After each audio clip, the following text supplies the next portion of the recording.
E aí pessoal, aqui quem fala é o Guto, sejam bem-vindos a mais um vídeo. Hoje a gente volta a falar de Semantic Error, né? Saiu aí no dia 18 lá no Mantia Comics, saiu o capítulo 54 do manhwa. E eu venho contar pra vocês como é que continua aquela conversa que o Jae-young tá tendo com a Ji-hye, né? Depois que ele soube que ela tá apaixonada pelo Sang-woo, ele decidiu ir lá e falar pra ela desistir de se confessar pra ele. Só que no meio da conversa, ela chegou e falou: tá, se tu tá tão confiante assim de que eu não tenho a menor chance, afinal de contas, por que que tu tá me chamando aqui? Por que que tu veio me dizer essas coisas? Mas antes de mais nada, se você gosta de BL, gosta de Semantic Error, já deixa aí o seu like no vídeo, já se inscreve no canal para acompanhar os próximos vídeos e me segue lá nas outras redes sociais. Eu sou o Baguto no Twitter e no Instagram. E aí agora eu vou contar pra vocês o que que acontece nesse capítulo 54 e dar um pouquinho a minha opinião, né? Falar um pouquinho, fazer meus comentários sobre o capítulo. Em resposta ao questionamento da Ji-hye, o Jae-young ele vai falar seguramente de que é porque é algo que incomoda ele. Porque o Sang-woo tem estado muito sensível nos últimos dias e pensar que ele tem que passar, que lidar com isso ainda, deixa ele irritado. Ele não quer que o Sang-woo tenha que escutar essa confissão, essas palavras diretamente da Ji-hye, ainda mais que ele tem tanta certeza de que ela não tem a menor chance de ser correspondida. A Ji-hye logo começa a seguir, a unir alguns pontos que ela tem observado. Ela lembra dos momentos que ela passa com o Sang-woo, inclusive. E ela percebe que, com exceção dos momentos em que eles falam sobre a classe ou sobre questões específicas que eles estão discutindo, o assunto do tio Sang-woo sempre é o Jae-young, falando bem ou falando mal. E ela percebe que talvez esse amor não seja tão não correspondido como o Jae-young pensa ou disse que ele seja. O Jae-young, então, logo ele volta pro papo dizendo: olha, eu entendo por que tu gosta do Sang-woo. Ele é bonito, ele tem aquele jeitão dele tão engessado, preso às regras, tão atraente, é inteligente, com certeza vai ganhar muita grana quando se formar. É normal que tu te apaixone por ele. Mas, em todo caso, e aí ele muda para um tom super ameaçador, né? Um tom super irritante e super conflitante, como ele costuma usar. E ele vai dizer: a diferença é que tu pra mim não é obstáculo, eu pra ti vou ser um. Então tu te prepara. Basicamente uma grande e linda ameaça que a Ji-hye já tava esperando desde o começo daquela conversa. E ele nem dá volta, tá? Ele confirma que aquilo sim é uma ameaça, é basicamente um anúncio de guerra, mas ele ainda tem uma proposta pra ela, né? Ele vai oferecer pra ela aí uma lista, um conteúdo, um pacote que ela até compara naqueles K-dramas onde uma mãe faz uma oferta muito generosa a uma filha que ela não quer que fique com outro cara, aquele tipo de coisa que a gente vê em novela. Então, ele faz aqui, oferecendo para ela uma lista de 50 rapazes que ele considera serem o tipo ideal dela, que estão todos dispostos a conhecer ela e que ele pode apresentar todos esses rapazes, incluindo o rapaz que estava fantasiado de Drácula no festival que a Ji-hye visitou junto com o Sang-woo, e o Jae-young ficava mandando lá para incomodar eles na mesa. Já exausta daquela discussão, a Ji-hye então fala para ele que ela tá decidindo que vai sim se render e ela não vai mais declarar os sentimentos dela pro Sang-woo, que ela vai deixar isso pra lá.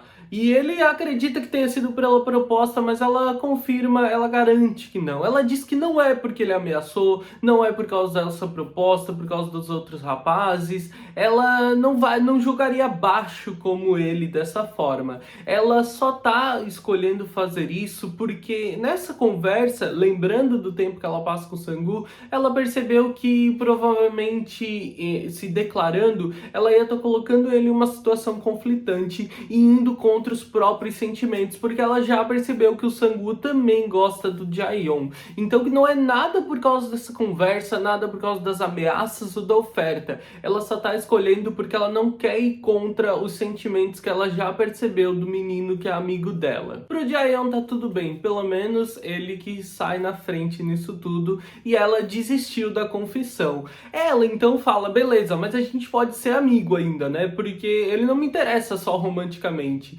Só que o Jaehyun continua não gostando da ideia, tá? Ele vai importunar a guria porque ele não quer que eles se mantenham próximos, ele não quer nem que eles sejam amigos, e ainda nesse final de conversa, que é bastante divertido porque a discussão fica meio boba, e ela vai perguntar ainda pra ele, olha, o Sang-woo não sabe que tu é assim, né? E ele garante que não, ele naquela cara totalmente simulada dele garante que não, que eles estão no momento onde o Sang-woo acredita que ele seja um anjinho.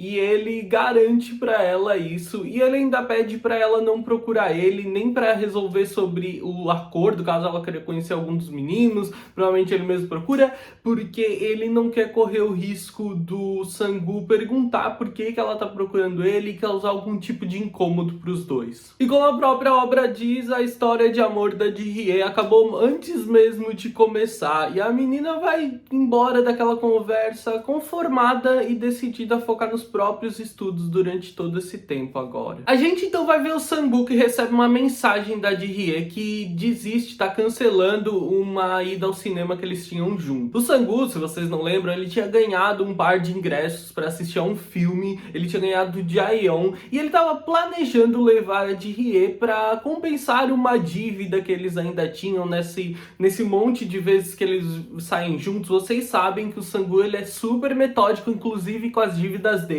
e ele queria deixar tudo quitado certinho, então ele levaria ela. O prazo limite para usar esses ingressos está se encerrando no domingo e ele já não sabe o que fazer. Ele tem aquele par de ingressos e as únicas duas pessoas que ele tem um certo contato com para quem ele poderia talvez vender esses ingressos é a Choi Yuna, que é a menina, a colega do Jaehyun, que ele sempre encontra no estúdio, e o próprio Jaehyun, só que seria estranho vender pro cara que era o dono original desses ingressos. Ele inclusive se lembra do quanto o Jaehyun parecia gostar de filmes, né? E quanto ele sempre mencionou dos dois irem assistir algum filme juntos. Mas depois, no outro dia, quando ele tá no estúdio junto do Jaehyun, ele procura pela Yuna, que não tá naquele momento, e ele fala que tava pensando em vender um negócio pra ela. Claro, o Jaehyun não descansa enquanto o Sang-woo não contar pra ele o que é. Ele conta, é aqueles 2 ingressos que tu me deu, eu tava pensando em vender pra ela. Tu não quer comprar, né? Tipo, é claro que ele fica com aquela cara de tacho, porque tipo, porra, eu te dei, eu não quero comprar.